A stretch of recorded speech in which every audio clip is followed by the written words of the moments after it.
Saya Keiza Zelia Trezana Putri. Hari ini saya akan mewawancarai Atakim. Yuk ikutin saya. Halo Atakim. Yo, halo. Mau tanya, kira-kira menurut Atakim, mengapa anak muda memilih untuk golput? Karena nggak mau ribet. Oh, nggak mau ribet. Terus kira-kira apa lagi nih alasan Atakim? Intinya kalau golput menurut saya pribadi itu sesuai dengan manusia aja ya, karena kan negara kita kan negara demokrasi dan itu bebas kita memilih siapa atau milih atau enggak terserah kita. Berarti tergantung haknya ya? Ya. Terus bagaimana tanggapan Atakim mengenai golput? Golput itu kan pilihan kita ya, kita mau milih mau enggak, ataupun kita milih keduanya juga nggak apa-apa kan. Kalau golput itu menurut saya memang suatu keharusan, kalau kita nggak atau nggak selera sama apa yang dicalonkan lebih baik kita. Oh iya, oke. Terima kasih Atakim. Nah, itu semuanya pendapat dari Atakim ya. Baik, di sini saya akan mewawancarai Pak Nanang. Ikutin saya. Bapak, kenapa golput muncul di era Orde Baru di bawah pimpinan Presiden Soeharto? Golput itu apa coba? Golput itu kan golongan putih, berarti kita Golongan putih artinya tidak memilih A atau B. Kenapa muncul di orde zaman Soeharto? Karena pada waktu itu masyarakat seolah-olah digiring untuk berpihak kepada salah satu orang. Sedangkan keinginan masyarakat belum tentu cocok. Oke, sekali lagi, pada waktu itu menurut Bapak ya, seolah-olah masyarakat digiring oleh visi memilih satu orang dan calon tiga, tapi pemerintah seolah-olah pada waktu itu menggiring supaya memilih terhadap satu orang. Nah, masyarakat misalnya yang idealisnya tinggi, buat daripada milih saya, daripada milih mending gua memilih dengan nggak milih saya, golput terjadi. Paham maksudnya? Nah, sedangkan demokrasi di kita itu menggunakan sistem demokrasi, di mana demokrasi itu keputusan-keputusan itu dilakukan oleh secara bebas oleh bersama, keputusan bersama. Nah, pada waktu itu terkesannya si masyarakat digiring supaya memilih satu orang, padahal masyarakat belum tentu cocok apa tidak terhadap pilihannya itu.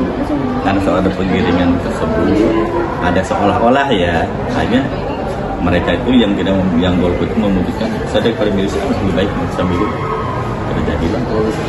Dan itu mungkin tidak sedikit jumlahnya, karena hati manusia kan tidak sama, ya kan? Oke, itu alasannya. pertanyaan kedua, Pak, mengapa anak muda yang tidak ikut memilih pada saat pemilu disebut golput? Apa? Mengapa anak muda yang tidak ikut memilih pada saat pemilu disebut golput? Tidak ikut pemilu, ikut golput. Ya, intinya kan karena tidak memilih salah satu.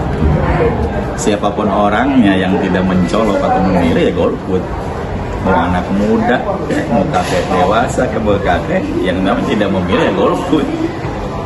Oke, golput kalau menang mengapa? Ya karena setiap orang dia golput namanya gitu. Ya, paham ya maksudnya? Nah, sebabnya apa? Tiga tadi, hilangnya kepercayaan, karena tidak percaya, karena apa lagi?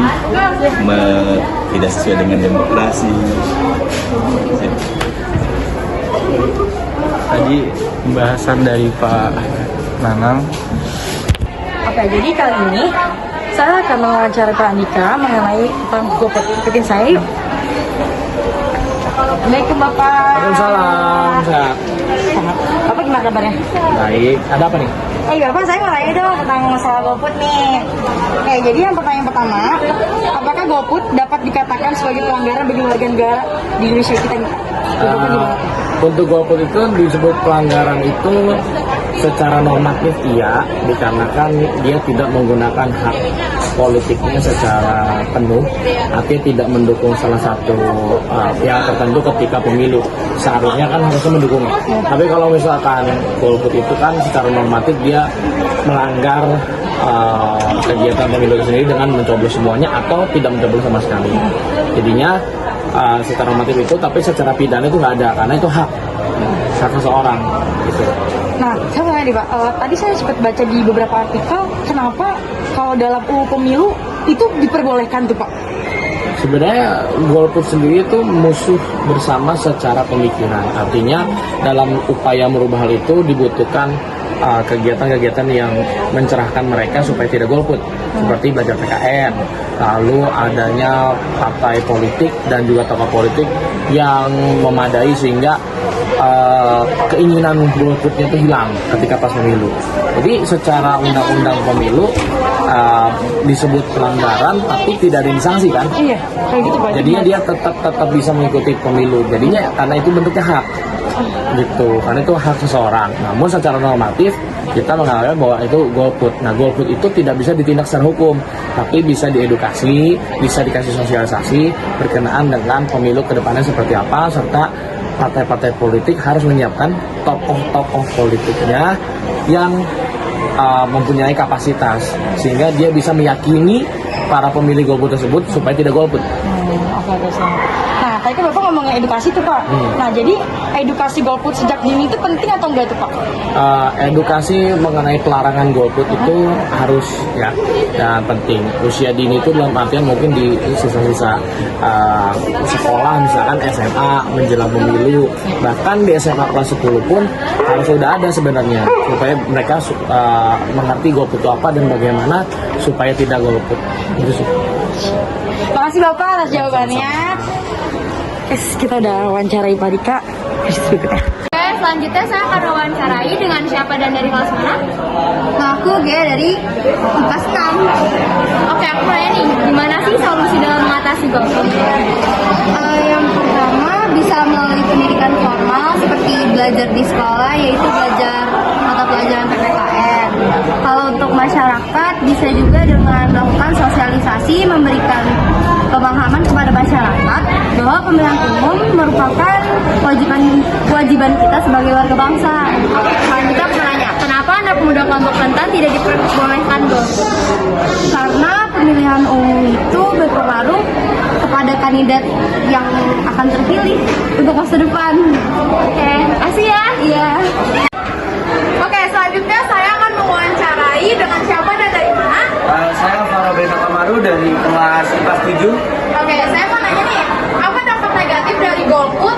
Dampak negatif dari golput, karena mungkin sekarang anak muda tahu kebanyakan orang tuh golput dan calon-calon di pemilu itu kebanyakan ngomong doang. Jadi golput itu bisa mempengaruhi anak muda untuk golput juga. Jadi itu bisa mempengaruhi, itu dampak yang buruk. Oke, pertanyaan selanjutnya, bagaimana tanggapan Anda jika Anda termasuk dalam satu kelompok rentan yang melakukan golput? Saya tidak bisa membayangkan kalau saya itu golput, karena saya itu orangnya sangat tidak pernah golput. Jadi gitu. Oke, terima kasih jawabannya ya. Oh iya, sama-sama.